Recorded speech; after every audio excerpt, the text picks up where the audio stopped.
Good morning, everyone. Before I turn it over to the mayor, I would just like to say thank you all for being here. This is the first time actually since December that I'm Mark Sousa, so if you didn't know, I'm your administrator, because we really haven't had a chance to get together at any time since the December meeting. So again, thank you for being here. I have some staff in the room, Dan Burgess, the CFO.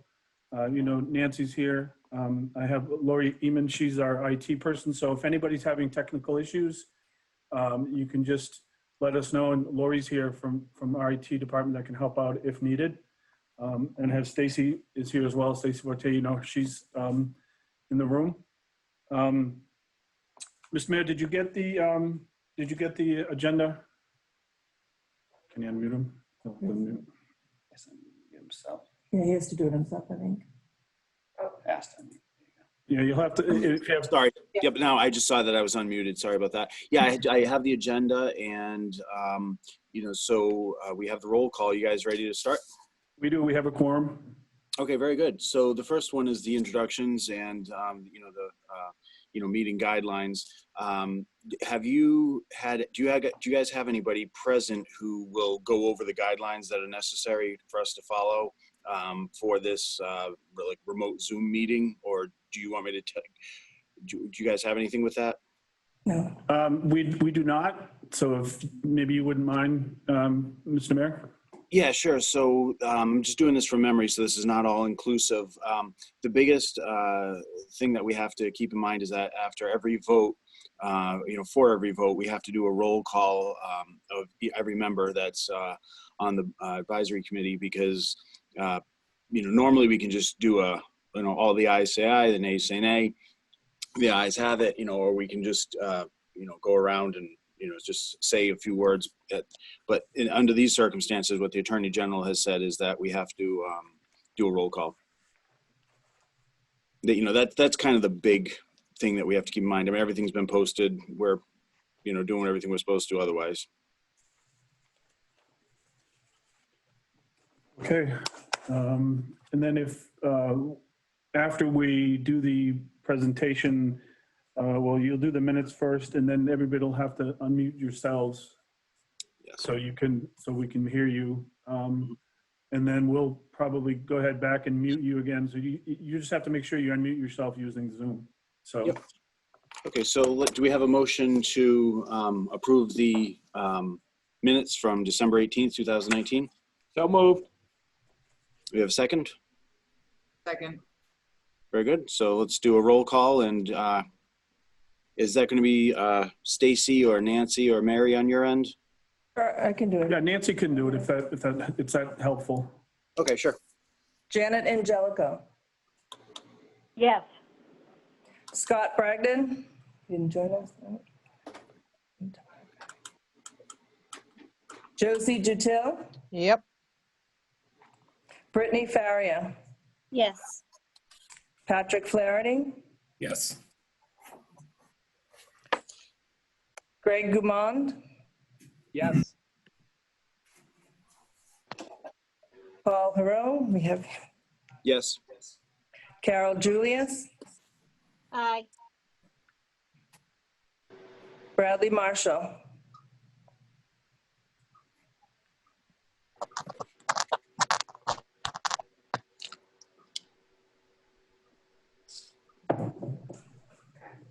Bradley Marshall. Unmute myself. Yes, can you hear me now? Yes, thank you very much. Sorry, I was muted. Joanne Moore. Yes. Shauna O'Connell. Yes. Andrea Priest. Yes. Michael Raymond.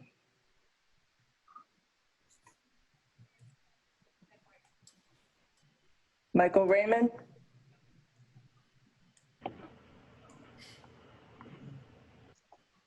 Joseph Ryan. He's muted. You want me to- Joseph Ryan. Yes. Thank you. Alan Slavin. Yes. Thank you. That's it. Very good. Thank you for that. Motion passes. So next order of business is the COVID-19 update. And Mark, do you want to tell us what's going on with GATRA, what precautions you're taking, answer any questions people might have about operations at GATRA? So if anybody approaches us about it, Absolutely. take it away. Yeah, Joseph, take it away. So as I came on board and started in January, we get, as we know, everybody knows the pandemic hit in March. Once we found out exactly what we were dealing with, we made some decisions on how we were going to handle the pandemic, not knowing when it would end or anything, having nothing really in front of us to tell us what we were dealing with. So immediately, we sent staff home to work remotely. We shut down the transit facility here. Our administrative offices were shut down over a period of time. We had to realize that we were protecting our staff. We also had to protect our passengers and our operators. So we immediately had our maintenance staff come up with a prototype of a vinyl barrier, basically, that could protect the driver from people getting on the bus. And we did that immediately when we realized what we were dealing with. I will give a kind of a shout out to my maintenance staff that did such a great job and doing that in so quick. I actually went over there, talked to them, and within an hour and a half, they had a prototype already designed. So we took it very seriously from day one. And I can actually report that I think it's because we handled it the way we did that out of all the issues that other RTAs are dealing with some of their operators, we only had one that actually tested positive, and the only reason that operator tested positive was because his wife worked in a nursing home. So he was out for about, he was actually out 8 days before we found out, so he quarantined himself. But since then, knock on wood, we've had some tested, but we've had no other positives on all of our operators. As far as service goes, we cut back a little bit on service, but we were finding that GATRA is an essential part of folks' lives in the sense that getting them to work. Some of the places that did not shut down, like construction and grocery stores and places like BJ's and Walmart, did not shut down. And so we found that our ridership, as it did take a dip, we would end up being consistent at the 400 to 500 a day riders. So we adjusted our schedules. We kept the morning schedule and cut back on the night schedule. And then we designed a way that we could get folks from locations so we didn't strand anybody by using our vans and our cutaways. So we actually operationally stayed as consistent as we possibly could. The other part that we also did is we decided that we were going to continue, if we were going to continue operating, that we'd have to make sure that what we did is as we sanitized the vehicles, we stepped that up quite a bit. We were sanitizing them at least twice a day. At least at the beginning we started at once a night, but then we did it during the shifts as the shifts were being changed, rotated vehicles out. Operationally, we really kind of changed the way we actually do business here. So that effort was to make sure that we continue to make the vehicles were clean. And again, I think that our maintenance staff did a great job with that. Another thing that all of the RTAs were consistently on the phone with the FTA, CDC, the state governor's task force. We got consistent updates. We also all got together and made sure that we all had enough PPEs available for our staff and passengers if needed. So we were pretty consistent with going out and purchasing masks, gloves, shields, et cetera. We kind of stepped up our sanitizing by purchasing a fogger, which that also can sanitize the vehicles, but also the facilities. and anywhere else. In fact, this conference room was just done last Thursday. So we consistently are doing that. So we're doing everything I believe possible to keep everybody safe. And that was the whole first goal. Another thing I do want to say is administrative staff, they're awesome. They stepped up when they needed to. And if it wasn't for the way that they are and the way that we all work together, them working from home, making sure that that we continue with the funding, the grants. So I shout out to my staff, my administrative staff. We also sent as you know, we are HSTs, Human Services Transportation. We are a call center for our area for Region 3.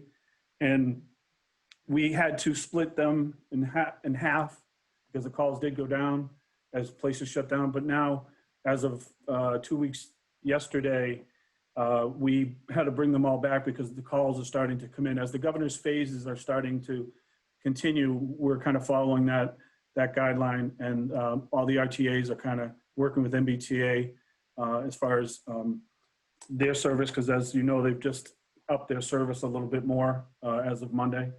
So we're following them. We have constant conference calls with the RTAs every week.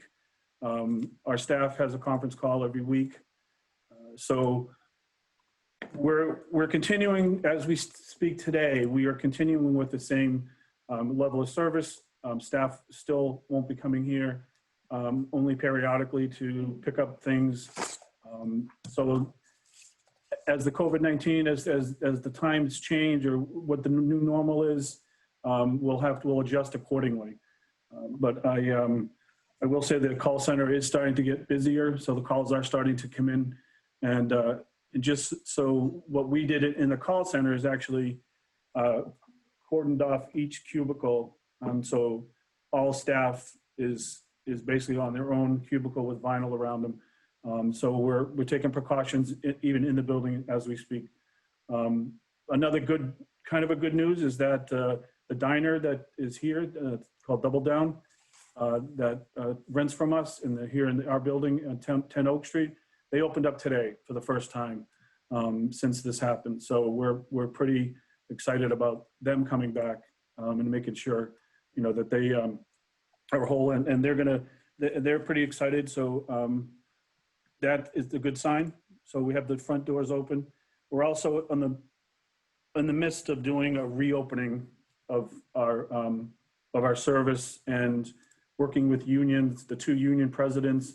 I've met with them twice already to get their feedback on what they're going to be comfortable with.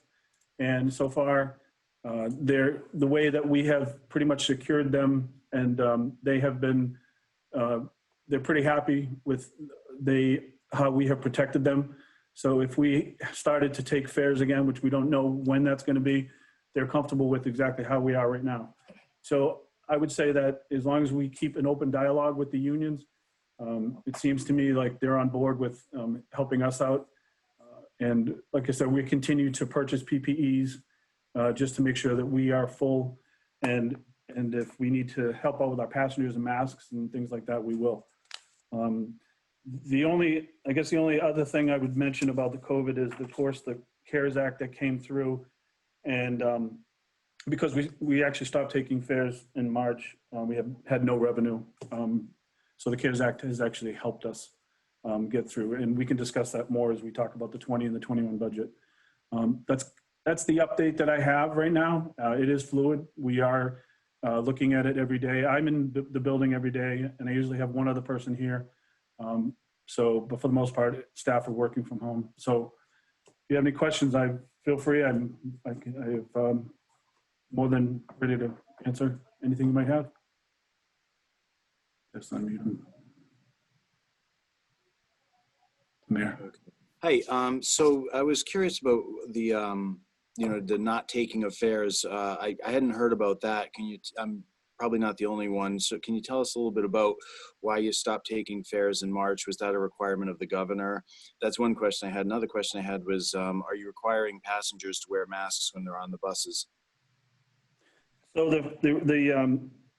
the collection of not collecting fares came as a result of the MBTA deciding that they were going to do rear boardings only. And because they did that, all the RTAs agreed that we were going to do the same. The wordage that we used was fares collection without enforcement, which was the norm that everybody used around the state, the language that everybody used. So because of the T and all the other RTAs at that point decided not to, not enforce collecting fares. And that was a result of a lot of discussions. And I remember a Saturday phone call from some of the RTAs because we're really kind of blindsided all of us. So, but we got around it and we worked with the MBTA and the state, Mass DOT, and the governor's office on that note about the fares. I'm sorry, the second question, Mr. Mayor? Are you guys are requiring the passengers to wear masks? So there's no requirement for them to wear, but what we've found is that our operators have not, they'll just mention to them, if you need a mask or if you don't have a mask, please think about it when you come back on the bus the next time. We've had no issues with people really not wearing masks on the bus. It's actually been a pretty good group of drivers that basically say, okay, it would be great, if you could get one, and they usually come back the next day with a mask on. So we've had really no issues with that. And again, if they have a medical condition, they weren't required to wear them either. So that came down from the governor's office. So that when they sent down the masks, more mandatory. So again, we've had no issues with that. So we're very lucky. Some RTAs have had problems with that, but GATRA has not. Okay, very good. Anybody else, questions, comments?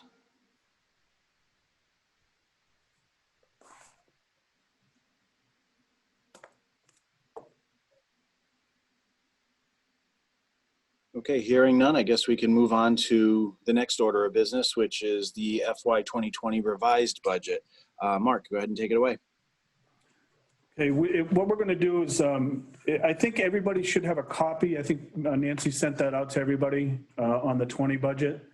And I can kind of explain a little bit. I was going to turn it over to Dan because Dan has some highlights that he'd like to mention to everybody. Because of the no fares and the revenue being zero pretty much from the end of March until still as we sit here. As you know, the CARES Act went through and we had to make some decisions on what we were going to do to place the fares, the monthly fares. And Dan can mention some of the other items, but like the train station revenue, things like that. We weren't getting that. So for the guidance of FTA and the guidance of the state, we've used the CARES Act funds to basically close the gap on our budget, as all the other RTAs are doing. So that's just a general discussion on what, the revenue situation. Dan, do you have anything you want to mention? Yeah, so specifically looking at as Mark had said, with the COVID, we're obviously looking for seeing a significant drop in ridership, both command response and fixed route. And you'll see that is reflected in the operating portion of the budget, comparing Revision 1 to Revision 2, or pre-COVID to the current state of things. So they're both down to some degree. The fixed route is down more in the expense side for the operating. Now the admin side, which is the first page of that budget there really is very little that has changed from Revision 1 to Revision 2. Outside of, you'll note there's an increase in fringe benefits for the general admin side for Revision 2, and that is related to a small amount of fringe benefit reallocation that was done from Revision 1 to 2, and then the final payout to the former administrator per his contract. But when we get on the operating side, again, we're looking at like I said, demand response and fixed rate are both down. There's some fair degree of variability within these communities depending on the routes they're on and how much service is running for those communities. So you may see that some of them are pretty close to, there's very little change, and others are a significant drop. On the commuter rail, towards the bottom of the expenses here, the projected expense for both the Attleboro and Mansfield stations are down slightly. And that's a function of the fact that, to a great extent, the costs to operate those stations, and specifically the parking lot in Attleboro, are fairly fixed.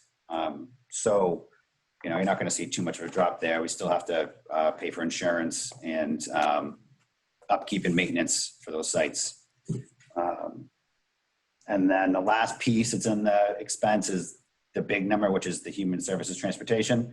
We're looking at about a 30% drop in total expense for the HST piece from what we had predicted or budgeted for in revision 1. And that's a direct result of the massive drop in calls and trips that were performed after the beginning of March this year.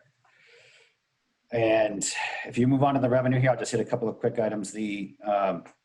Obviously the fixed route and dial-a-ride fare box revenue was down.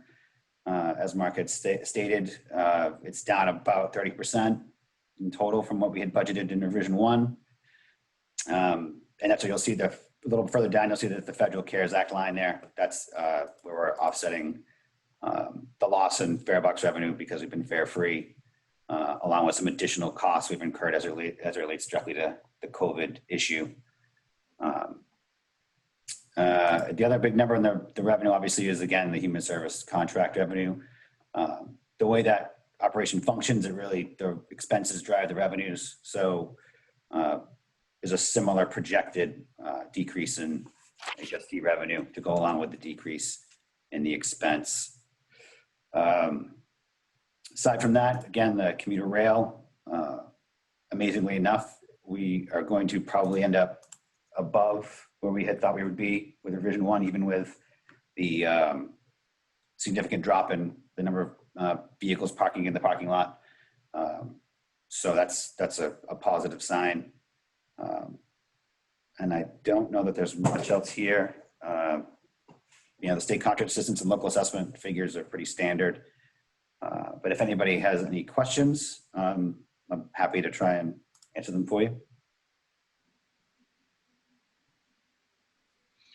I don't have any questions. Does anyone else have any questions?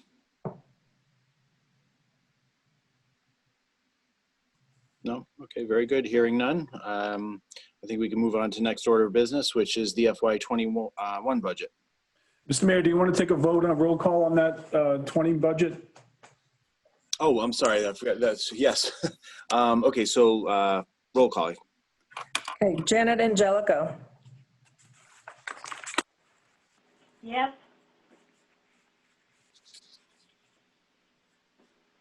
Josie Dutil.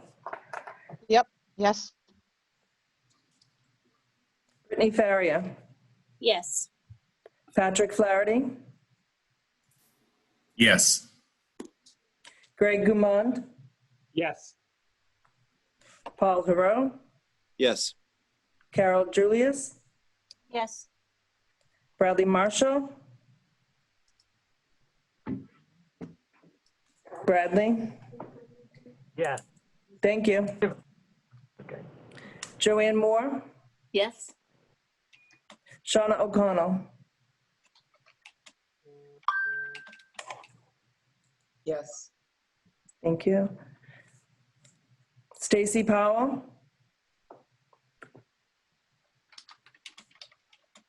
Andrea Priest. Yes. Michael Raymond. I think he's there. You there? Okay. Joseph Ryan. He's still muted. Joseph Ryan. Yes. Alan Slavin. Yes. Alice Sousa is not here, and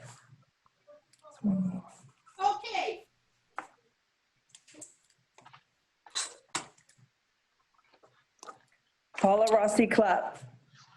Yes. Thank you. Thank you. Is that everyone? That's everyone. Very good. The motion passes. Now on to our next order of business, which is the FY21 budget. Mark, go ahead and take it away. Thank you, Mr. Mayor. The one thing I just want to mention about the FY21 budget, what Dan and I are calling really the foundation for FY21. A couple of things where this budget you'll find is this first go around, this first what we call the foundation is very conservative because we don't know what is in store for us in the next 3 months. We did what we thought was the appropriate thing to do was to be conservative on our numbers, to be conservative on the revenue, just to, get it rolling to see how this is going to go in the fall. We believe that we're probably going to have to come back with an adjustment at some point, but we just wanted to get something kind of in place for 21 that we think is reasonable. And Dan and his staff have done, Dan has done a lot of work on trying to get this budget where it is today to present to you. He kind of dug into a couple areas that we hadn't really looked into. And so we've kind of done some different work on it. We've added a couple of lines that will make sense and to bring them up front. And so you'll see a couple of things that are a little bit different from the 20 budget to the 21 budget.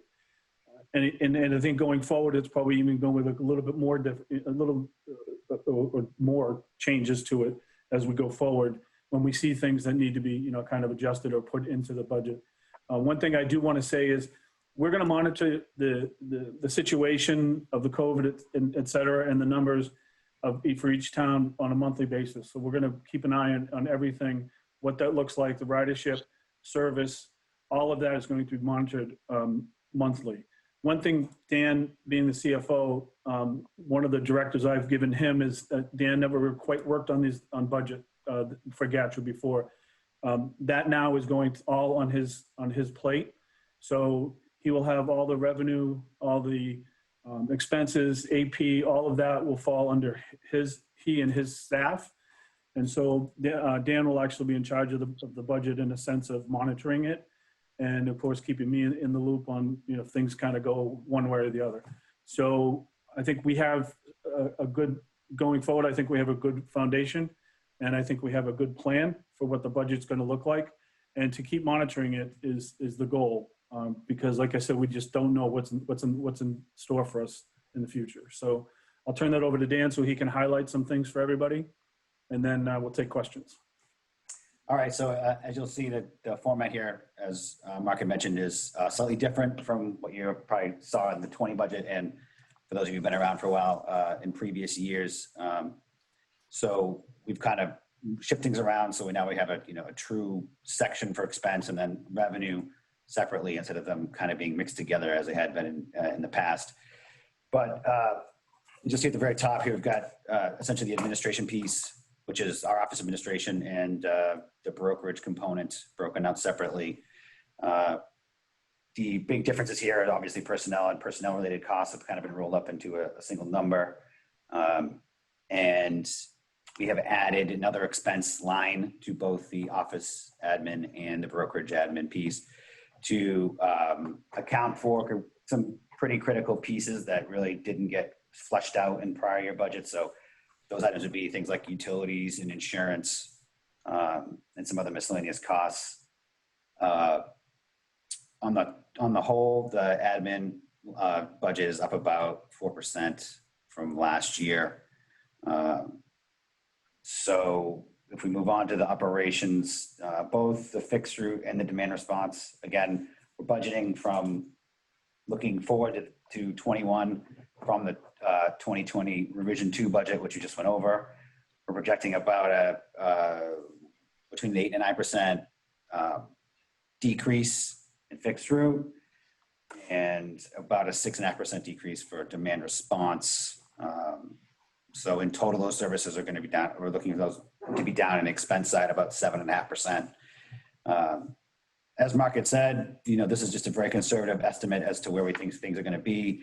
And obviously in another 3 to 4 months, we could have a very different picture here depending on how the world has changed in the next 3 to 4 months.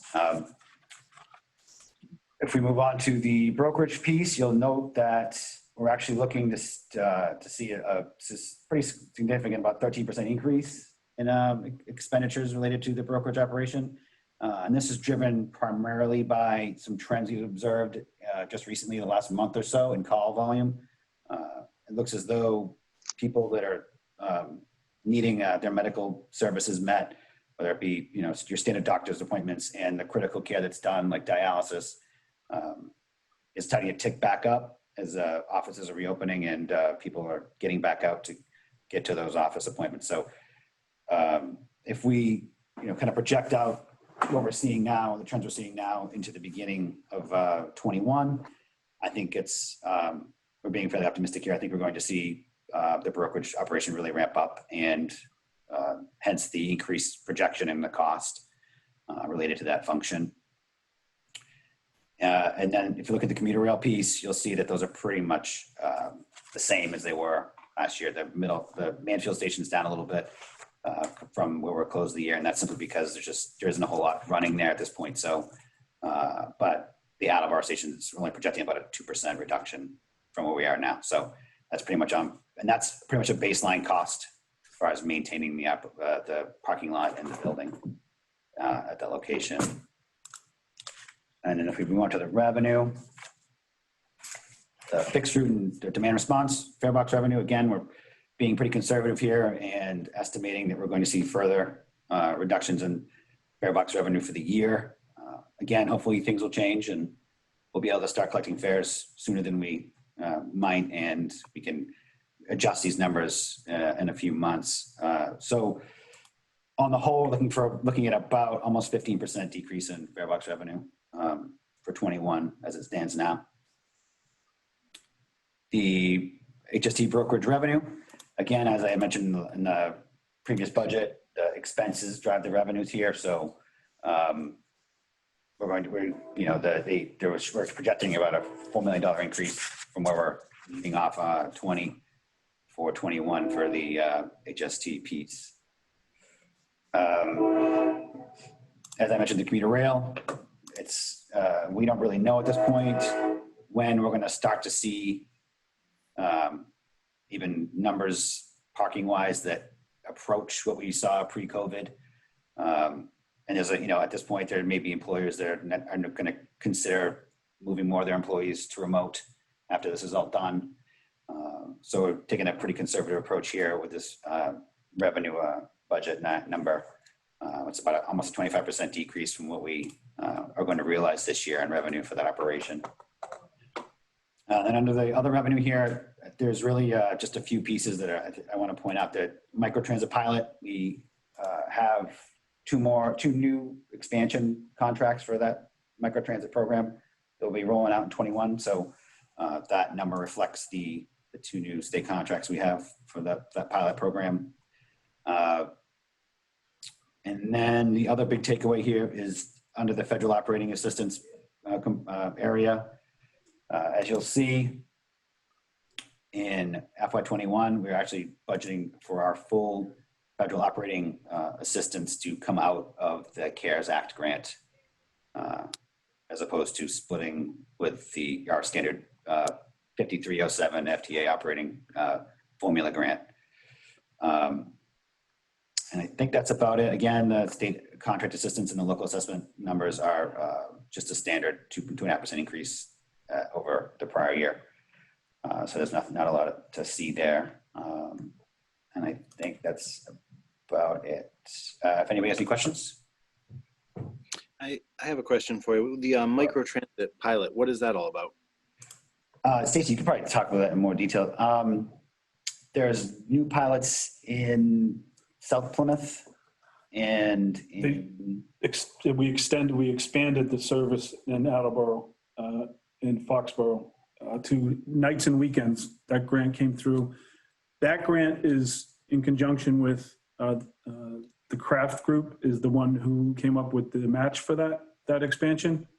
So that's, and actually what we've seen in that is that there's actually starting to be an uptick in those rides as well.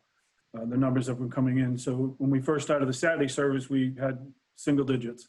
But now that as things have started to open up a little bit more, the microtransit is actually, its numbers are picking up. And so we're seeing people utilizing that service. But those are the two contracts that we did receive. Okay, very good. Thank you. You know, I have a question on the revenue. Are you all set, Paul? Yeah, I'm all set. Yeah, if we can turn over to other folks. So regarding revenue collection, I know you talked about it a little bit earlier, but I understand you're not prohibited from collecting fares. Is that correct? That's correct. But what we've been using for that is really the trying to keep our operators safe and utilizing the petitions. I believe you're going to see, in my estimation, I believe we'll start collecting fares probably sometime in the early fall. Early fall? Oh. Yeah, we're kind of following the guidelines of all the other RTAs, and the talk that we've been dealing with is we're talking about maybe a September collection of fares. And the reason for that is so the driver doesn't have interaction with people coming on the bus? Correct. It seems like a very long time to go without collecting fares. Yeah, and we agree, but it's really basically, we have to have an added petition put on for the fare collection because it is exposed in some of the vehicles. So we're all kind of working on coming up with a solution for that. Yeah, well, I would definitely encourage that. I'm glad you're working on it because, you know, we should be collecting fares as soon as possible. Yeah. Thankfully, the CARES Act has been able to help us with that as a specific revenue is fares. That's one of the issues that has come out during the conversations with all of them is that fares are essential parts, obviously, a lot of folks. And so the CARES Act does address that. Okay, well, that is good. I just, if we can collect them before then, I think that would certainly be beneficial. But I did notice, so the federal funding, the CARES Act, is less funding than in FY 2020? So that's at this point, this number here, the 4.45 million Yeah. is a budget balancing piece. So, you know, as time goes on, when we go through our revisions, this number may change, you know, based on the projected reduction in costs specifically related to the big cost drivers, which are the fixed route and the demand response activities. If we're seeing, you know, more increase in activity there and an increase in costs as related to that activity, then naturally, well, this number could grow. And then again, if we're able to start receiving fares again, that might help to offset this number. So this is a bit of a floating piece at this point. Okay. And then just one more quick question on the first page under office administration. What is the services line? What does that consist of? So that is a variety of things. It's audit related services, IT, consulting, and then it goes across the board. So it's even everything from that to HVAC. So kind of like outside services that you need to. Yeah, any professional technical services, and then yep. Okay. All right. Okay. Thank you. You're welcome.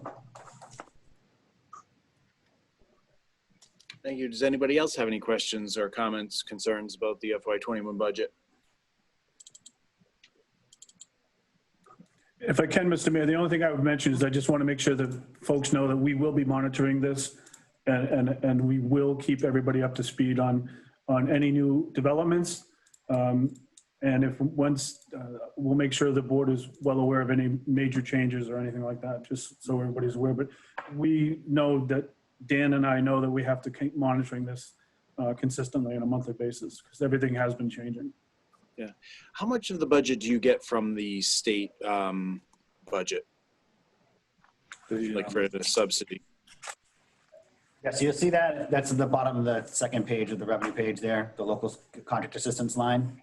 Okay. All right, thank you. That's essentially that's the. Okay, the just so you, I'm going to put this out there, just say it so I guess we're all on the same page. My understanding of the state budget hasn't been done yet, and the state budget, the state, Ways and Means and the Speaker are basically waiting to find out what's going to happen with the Federal CARES Act further expanding into covering lost revenues for municipalities. And I think the Federal CARES Act is going to do that. They're going to expand it, and then lost revenues, meals tax, hotel tax, so forth, that will be covered. Once the Federal CARES Act does that, I think the state is going to then finalize their budget, because then they're going to know that lost revenues can be made up with the federal government. I don't know when exactly that's going to happen, but I think that we'll probably see that legislation be amended before our own state budget is passed. If anybody else has been wondering what's going on, that from what I've talked with the two senators, Markey and Warren and Joe Kennedy, that's the best sense that we get is what's going to happen.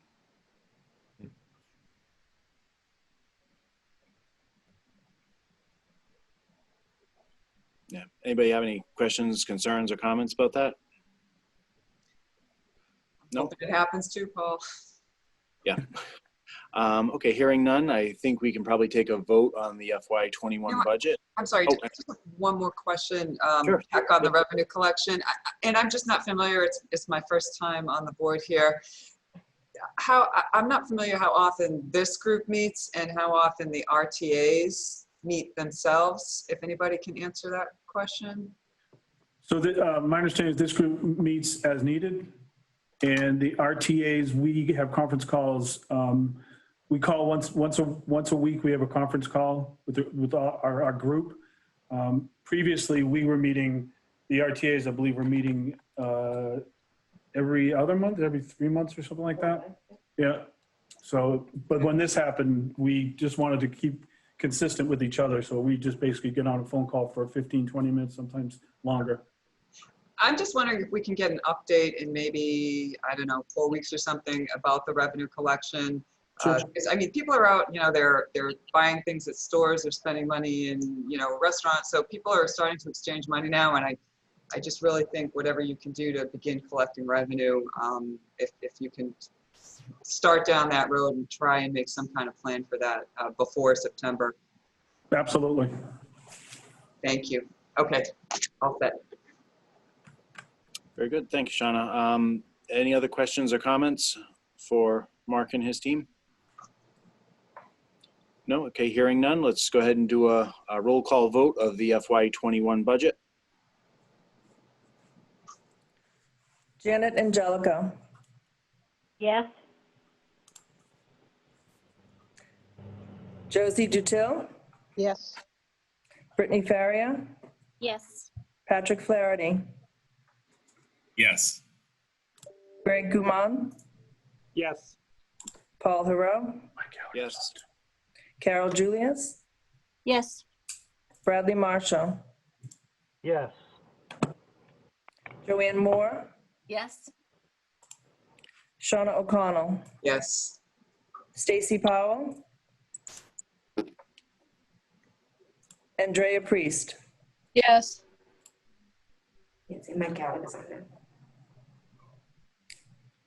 Paula Rossi Clapp. Yes. Joseph Ryan. Yes. Alan Slavin.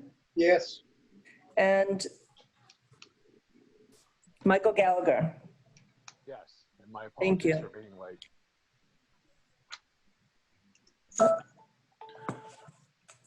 Okay.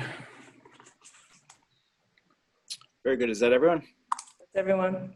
Very good. Thank you. The motion passes. Thank you for that. And our next order of business is staffing discussion. So I'll once again turn it over to Mark. Thank you again, Mr. Mayor. Facility changes I'll talk about to get our staff back here full time. we're going to have to make some renovations to the building.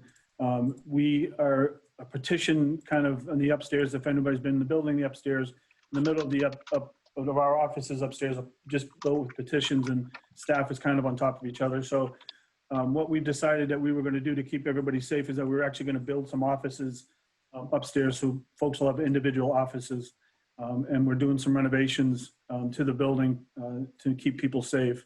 That will be part of our reopening plan, and not bringing staff back until we are, they are going to be secured and safe.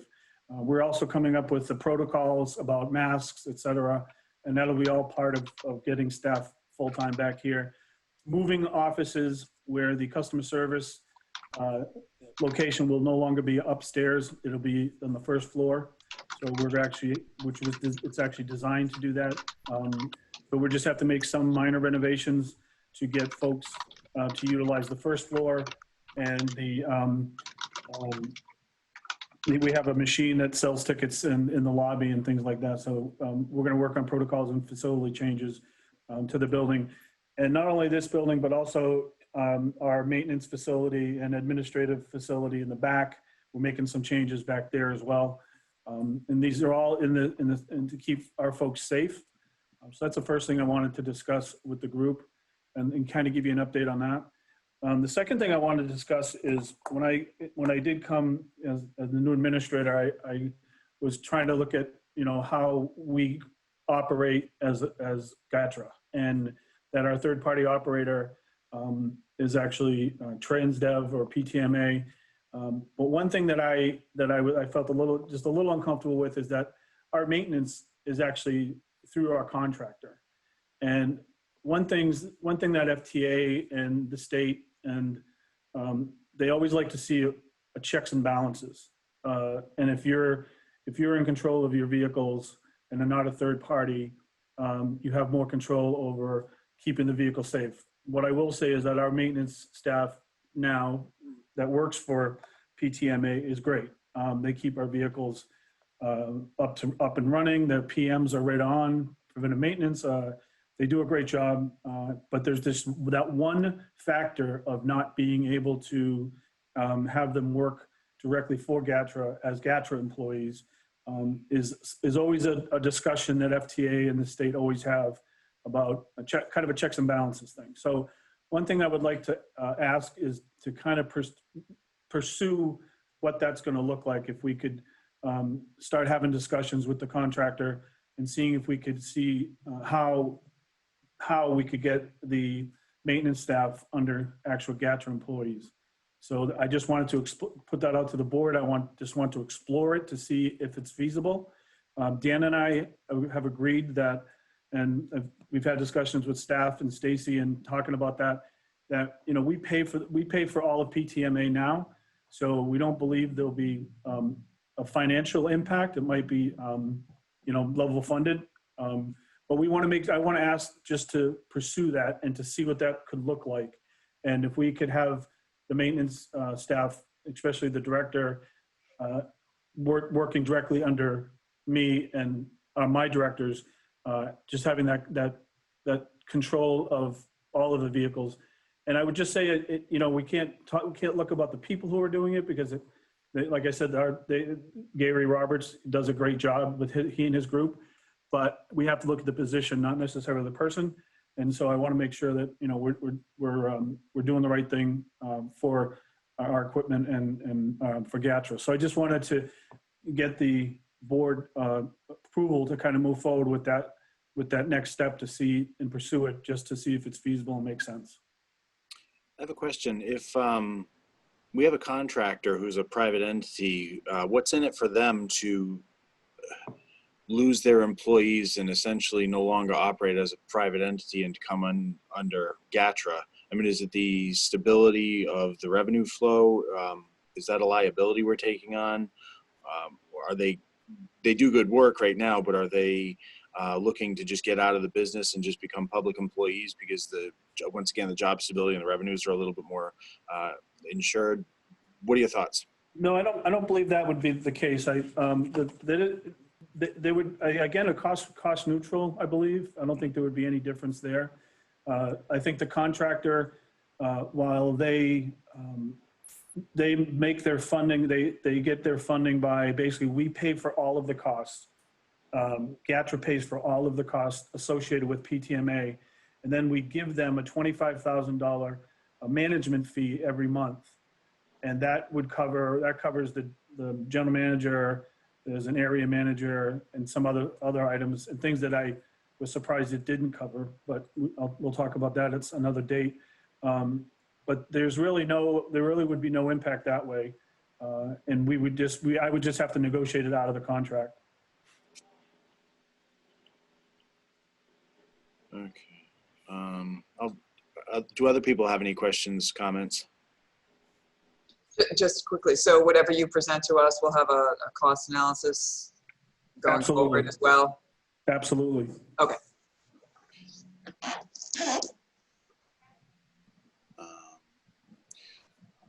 Anybody else? Questions or comments? I think Courtney's trying to speak. Can you unmute Courtney? Where is she? The third Up one the at the top top. in the middle. She's muted. No, I don't unmute her. Courtney, if you can hear us, you just have to unmute. She's unmuted. She's unmuted now, though. Can't hear you. But we can't hear you. Courtney, if you can hear us, but we can't hear you, maybe what you could do is text your question. There's an option to type in a question in the, towards the bottom is the chat function. You I want to believe. Yeah, there Yep. is. Okay, we'll do that now. Okay, very good. Does that pop up automatically?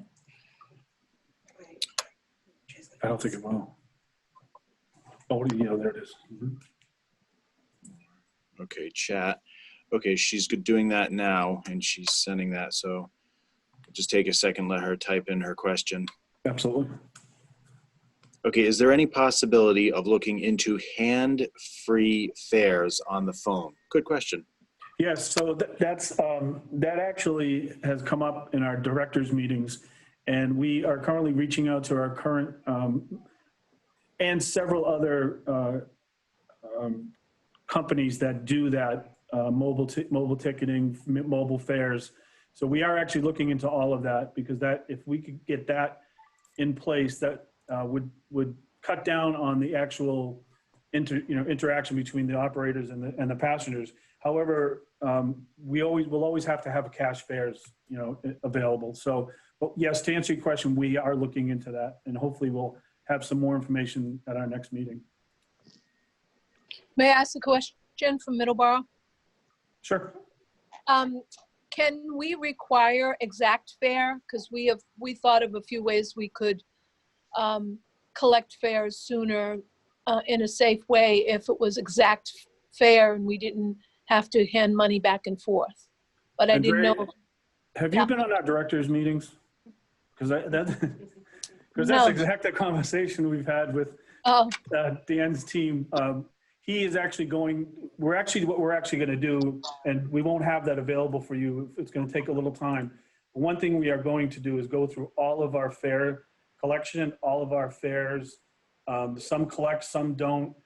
There's cash handed over. Some don't have exact fares, some do. So we're actually going to look at our whole fare structure, and that is on the table. That's actually one of the items that we've actually listed as being exact change or the mobile ticket. I mean, all of those are part of that conversation, but it's going to be a little bit of a task for Dan and his team to get some more information and to kind of go through that all. So yes, to answer your question, we are looking at that. okay, thank you. Okay, very good. Anybody else have any questions, comments, concerns? Okay, hearing none. So Mark, just to be clear, you want us to vote on giving you the approval to pursue this option to bring this private contractor on board on GATRA's payroll. Is that right? Just the maintenance piece of it. Just the maintenance piece. Okay, very good. So do we have a motion? Yes, I have a motion to accept. Do you have a second? Second. Very good. So moved. So let's go ahead and do a roll call. Janet Angelico, Yes.